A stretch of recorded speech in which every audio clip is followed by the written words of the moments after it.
Khomeini साहब का तो बाराबंकी और उत्तर प्रदेश से रिश्ता रहा है।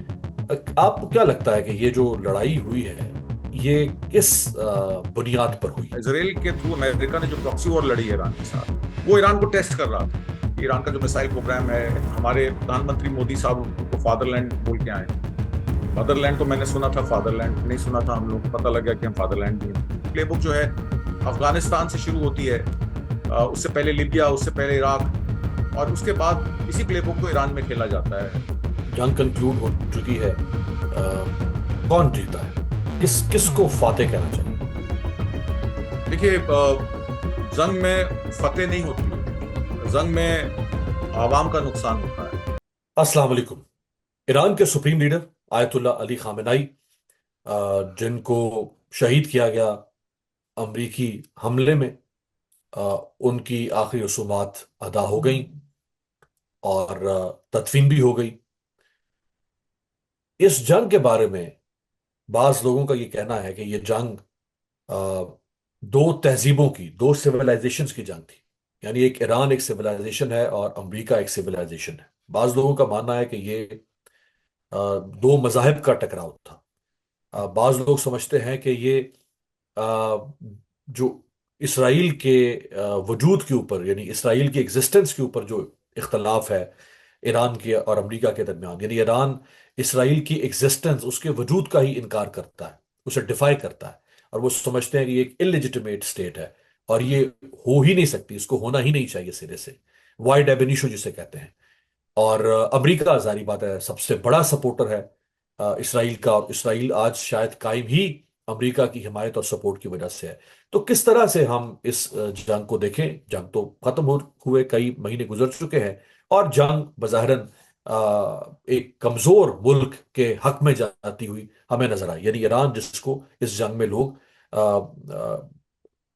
यानी लोग समझते हैं कि विक्ट्री ईरान क्लेम कर रहा है और ये उसी को जाती है। हमारे साथ मौजूद हैं आतमजीत सिंह साहब, दिल्ली से हमें ज्वाइन कर रहे हैं। मारूफ हिस्टोरियन है, मुहक्किक है। बहुत बहुत शुक्रिया आपका आतमजीत साहब। आपको क्या लगता है कि ये जो लड़ाई हुई है ये किस बुनियाद पर हुई है? देखिए जनाब, मैं आपको पहले थोड़ी अपनी हिस्ट्री बता दूं। मेरा परिवार जो है वो उसकी तेहरान की हमारी जो है बैकड्रॉप है। मेरे अभी भी जो मेरे फादर के जितने भी कजन्स और ब्रदर्स हैं वो ईरान, तेहरान, जर्दान में रहते हैं, दुबई में कारोबार करते हैं। और सिखों का एक बहुत बड़ा गुरुद्वारा है वहां पर, जहां अली खमनई साहब जब आए थे पिछली बार, 2018 या 17 की बात है, एक बड़ी जमीन वो हम लोगों को दे गए कि आप अपने यहाँ पे स्कूल कॉलेज जो खोलना चाहते हैं वो खोल सकते हैं। तो अली खमनई साहब हों या खुमैनी साहब हों, खुमैनी साहब का तो बाराबंकी और उत्तर प्रदेश से रिश्ता रहा है, तो भारत के साथ रोटी और बेटी का रिश्ता ईरान से आज से नहीं। और हमारा तो खैर परिवार वहां रहता है, तो इसलिए शायद अगर आप मुझसे ईरान के बारे में पूछेंगे तो मैं थोड़े, मेरे सेंटिमेंट्स ईरान की तरफ ज्यादा हैं, तो मैं पहले ही डिस्क्लेमर दे रहा हूँ कि मैं अपने आप को आधा ईरानी खुद समझता हूँ। अब आ जाते हैं ताल्लुकात पर। भारत में जिस तरीके से खमनई की अंतिम यात्रा में यहाँ की ऑपोजिशन पार्टीज ने कहा कि देखिए, हिस्टोरिक पर्सपेक्टिव से ईरान जो है वो भारत के साथ जुड़ा रहा। आपको याद होगा मनमोहन सरकार में हमारे साथ, जब हमारे पास तेल की शॉर्टेज थी और अर्ली 90s में हमारे पास एक बैलेंस ऑफ पेमेंट क्राइसिस था, तो ईरानी है जिसने हमारी मदद की। और यहाँ से गेहूं, अनाज का सामान जाता था और वहां से तेल आता था। वॉस्ट्रो अकाउंट भी रशिया ने खुलवाए, उसके बाद ईरान के साथ भी वॉस्ट्रो अकाउंट में पेमेंट हुई। यहाँ पे लोकल बैंक यूको बैंक उस समय जो है एक पेमेंट क्राइसिस से गुजर रहा था, तो यूको बैंक में ईरान ने अकाउंट भी खोला कि ठीक है, हम आपके बैंक को एक तरीके से लिक्विडिटी देते हैं, आप तेल ले जाइए और हमारे वॉस्ट्रो अकाउंट में रुपए में पैसे जमा करा दीजिए। यूको बैंक को उस समय एक ऑलिव ब्रांच जो है वो ईरान की तेल खरीद से मिली। तो हमारे जो नेशनलाइज बैंक्स हैं उनका भी सपोर्ट रहा, फाइनेंशियल हमारी एक तरीके से ऑटोनॉमी जो है उसमें ईरान एक बहुत बड़ा मददगार है।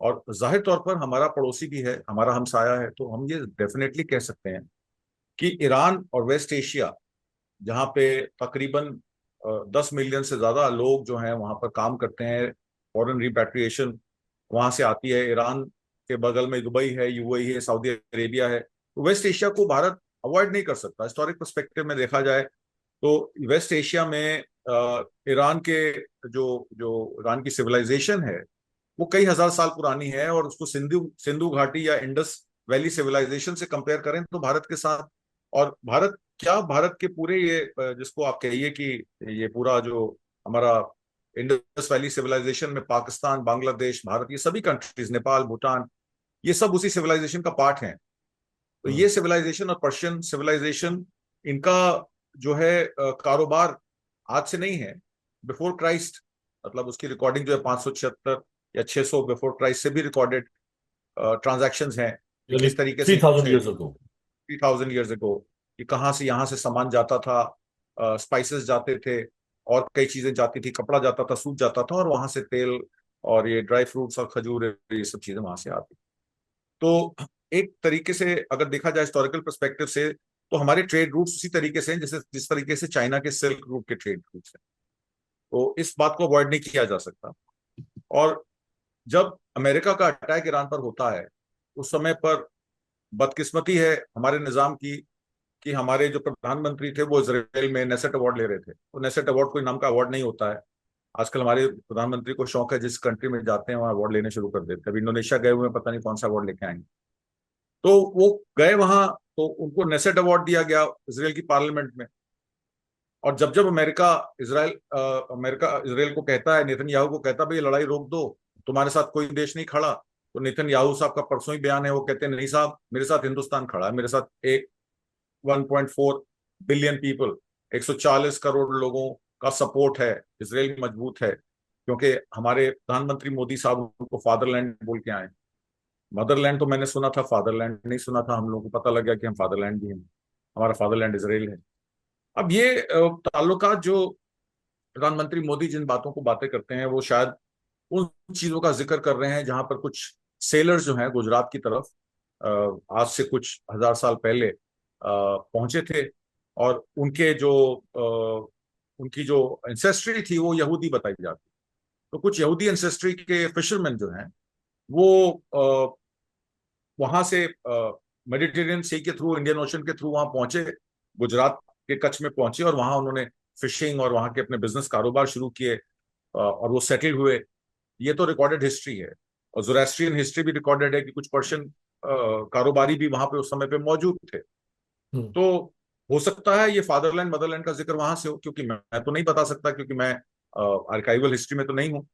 पर मैं ये जरूर एज अ पॉलिटिकल कमेंटेटर ये कह सकता हूँ कि खमनेई की अंतिम यात्रा में जिस तरीके से ईरान में लाखों लोगों का हजूम था, और वहां पे सऊदी अरेबिया भी पहुंचा, बिन बुलाए भी लोग पहुंचे। क्योंकि देखिए हमारे कल्चर में, चाहे वो पाकिस्तान हो इंडिया, एक चीज है कि किसी की किसी और के घर में खुशी पे लोग आप मिस कर तो सकते हैं, लेकिन आप गम में आ जाए, पर किसी के यहाँ गम का माहौल है, किसी के यहाँ कोई डेथ हो जाए, दुश्मन के घर भी तो आप जाते हैं नहीं। वहाँ।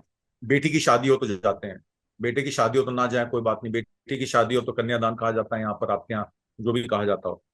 तो ये अमेरिका और इसराइल की जो लड़ाई, इसराइल के थ्रू अमेरिका ने जो प्रॉक्सी वॉर लड़ी है ईरान के साथ, वो ईरान को टेस्ट कर रहा था। ईरान का जो मिसाइल प्रोग्राम है, ईरान की जो क्योंकि आपको पता है मेरा ख्याल कई सालों से 2011 से या उससे पहले से शायद इनके पर सैंक्शंस लगे हुए हैं। हमारे यहाँ तो हाँ, 2000 सैंक्शंस तो 90s से चली आ रही नहीं, जो बिल्कुल ट्रेड सैंक्शन, बीच में सैंक्शन वेवर्स मिलते रहे। ओबामा है। एडमिनिस्ट्रेशन में जब जेसीपीओ आया, थोड़ा बहुत सैंक्शन वेवर उस समय भी मिला। भारत 2018 से तेल नहीं खरीद रहा है ईरान से, क्योंकि 2017 में ट्रंप एडमिनिस्ट्रेशन आए थे, 2018 से हमने तेल खरीदना बंद कर दिया। जेसीपीओ 2015 में जब साइन हुई है तो कुछ सैंक्शन वेवर्स हुए, कुछ ट्रेड बढ़ा। अब किन किन चीजों में ट्रेड बढ़ा, यूरोपियन यूनियन या अमेरिकन एक्सपोर्ट्स अलाउ किए गए। पर जाहिर तौर पर एक तरीके से ईरान को आइसोलेट करने की कोशिश की गई, और उस आइसोलेशन के बाद ईरान को एक तरीके से टेस्ट किया गया कि भाई इतने साल की आइसोलेशन के बाद, 40 साल की आइसोलेशन, 35 साल की आइसोलेशन के बाद अब ईरान की क्या स्ट्रेंथ है, उसको जरा हम्म। आंका जाए। तो उसका एक नमूना फॉर्मूला आपने देखा पिछले साल, जब उन्होंने अपने B-2 बॉम्बर्स भेज के उनके नतान्ज और जो उनकी न्यूक्लियर फैसिलिटीज थी उन पर उन्होंने अटैक किया, फौजों पे, नतान्स पे, और कहा कि यहाँ पे न्यूक्लियर एनरिचमेंट सेंटर्स हैं। और ये एक प्लेबुक है। देखिए मैं इस प्लेबुक का आगाज इसलिए करता हूँ कि ये प्लेबुक जो है अफगानिस्तान से शुरू होती है, उससे पहले लिबिया, उससे पहले इराक, और उसके बाद इसी प्लेबुक को ईरान में खेला जाता है। वेपन्स ऑफ मास डिस्ट्रक्शन से ये काम शुरू होता है, और उसके बाद ये सीधा सीधा मामला जो है न्यूक्लियर डिसआर्मामेंट पे चला जाता है। लीबिया में क्या मिला उनको? कुछ नहीं, क्योंकि लीबिया में गद्दाफी साहब कहते थे कि जनाब हम तो सोना लेंगे तेल के बदले, हम तो डॉलर हेजमनी को नहीं मानते। गद्दाफी खत्म कर दिया गया। सद्दाम हुसैन ने कुवैत पे कब्जा किया। कहा जाता है कुवैत पे कब्जा उन्होंने अमेरिका के कहने पे किया, बाद में उन्होंने कहा कुवैत मेरा है, तो उसमें उनकी लड़ाई हो गई। सब तेल का खेल है। देखिए, इराक में भी तेल का खेल लड़ा गया, लीबिया में भी तेल का खेल लड़ा गया, और फिर सीरिया में आपने देखा कि उनका एक्सपेरिमेंट जो है वो एक नेक्स्ट स्टेज पे चला गया। वो नेक्स्ट स्टेज में उन्होंने क्या किया? जो अल कायदा और आईएसएस था, जिसको लेकर उन्होंने प्रॉक्सी वॉर्स लड़ी यमन, सीरिया और अफगानिस्तान में, जब तालिबान के पास अफगानिस्तान की सरकार आ गई और तालिबान का फुल कंट्रोल हो गया, तो उन्होंने कहा भाई अब ये जो हमारे मर्सनरीज हैं इनका क्या करें? तो चलिए सीरिया हम्म। पे कब्जा कर लेते हैं। तो वहां अल जुलानी को बैठा दिया गया। कल परसों अल जुलानी शायद मैक्रों के साथ मीटिंग कर रहे थे और कह रहे थे कि पीछे से बम धमाकों की आवाज आ रही थी। और अल शारा के थ्रू इसराइल चाह भी रहा है कि लेबनान में जो उनका कब्जा है, आपका साउथ लिथानी रिवर के साउथ में, उस कब्जे को वो और बढ़ाना चाहते हैं, और सीरिया की वो हेल्प भी लेंगे, यमन की हेल्प लेंगे, अल शारा की मदद लेंगे। और कहीं ना कहीं वो ट्रेड रूट इसलिए भी खोलना चाहते हैं कि बहुत सारा सामान उनका वहां के थ्रू, उस रूट के थ्रू जाए। तो एक ग्रेटर इसराइल का भी इनका एक जो इनका जो एजेंडा है वो प्ले आउट कर रहा है। इधर इस्लामिक नाटो कंट्रीज का भी एजेंडा प्ले आउट कर रहा है। तो हिस्टोरिकल पर्सपेक्टिव में देखें तो एक तरीके से मैं इसको कहूंगा कि ये बहुत एक दुख की बात है, एक गम की बात है कि हमनई साहब की फ्यूनरल को नजफ करबला में जिस तरीके के भावुक दृश्य देखने को मिल रहे हैं, मुश्तबा चलिए नजर नहीं आ रहे हैं, ट्रंप नए हमले कर रहे हैं। मतलब आप देखिए, किसी के गम में अगर आप उन पर हमला कर रहे हैं तो आपकी मानसिकता क्या हो सकती है? हम्म। आपकी सोच क्या हो सकती है? तो ये देखिए, अमेरिका हो या अमेरिका के साथ नाटो कंट्रीज हो या हम्म। इसराइल हो, इन लोगों को ना किसी की शहादत से कोई लेना देना है, ना किसी देश के लोगों से कोई लेना देना है, ना देश की सभ्यता से कोई लेना देना है। ये तो अपना प्रॉफिट देखते हैं, क्योंकि इनको कॉरपोरेशंस चला रहे हैं। और ये जब जब तक कॉरपोरेशंस काबिज रहेंगी सत्ता पर, इस तरीके की चीजें आप देखते रहेंगे। जी। तो आप क्या समझते हैं कि जंग कंक्लूड हो चुकी है, कौन जीता है? किसको फातेह कहना चाहिए? देखिए, जंग में फतेह नहीं होती है। जंग में आवाम का नुकसान होता है, लोग मारे जाते हैं, इकोनॉमी जाती है नीचे, इन्फ्लेशन ऊपर होता है, जीडीपी डाउन जाती है। नुकसान तो लोगों का हो रहा है। अगर मान लीजिए खाड़ी से तेल नहीं निकल पा रहा है, तो नुकसान उन लोगों को हो रहा है जो उन रिफाइनरीज में काम करते हैं। जाने तो उनकी जाती हैं, जाने हम्म। उस व्यापारी की तो नहीं जाती जो उन उन उन तेल के कुओं को या उन गैस के प्लांट्स को चला रहा है। अगर रास लफान में बमबारी हुई तो शायद कतर को उसकी इंश्योरेंस का पैसा मिल जाएगा, क्योंकि उसमें ईरान का भी हिस्सा है। नॉर्थ और साउथ जो कॉरिडोर है जिसमें उनके प्लांट्स हैं, नॉर्थ साइड में और साउथ साइड में, उसमें ईरान की हम्म। भी हिस्सेदारी है।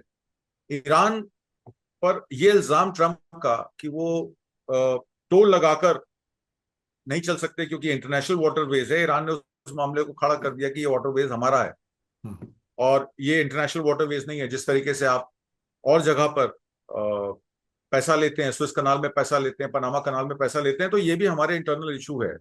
और शायद ओमान के साथ टाई अप करके उन्होंने अपना जो नॉर्थ का रास्ता खोला है। और इसी बदमाशी में वेस्टर्न फोर्सेस जो हैं वो उधर आपके जो यूएई फुजैरा पोर्ट लगता है, फुजैरा हम्म। के थ्रू, पाइपलाइन के थ्रू जो तेल भेजने का वो काम कर रही थी, तो ईरान ने उनको वार्न किया कि मेरे प्रॉक्सी वहां भी बैठे हैं, यमन भी है वहां पर जहाँ पे हुतीस बैठे हैं, तो अगर आप यहाँ से राइट। बदमाशी करके अगर मान लीजिए अपना तेल जो है पाइपलाइन के जरिए उस तरफ भेजेंगे तो उस तरफ भी हम एक्टिवेट कर सकते हैं, तो आप इस तरीके के काम ना करें।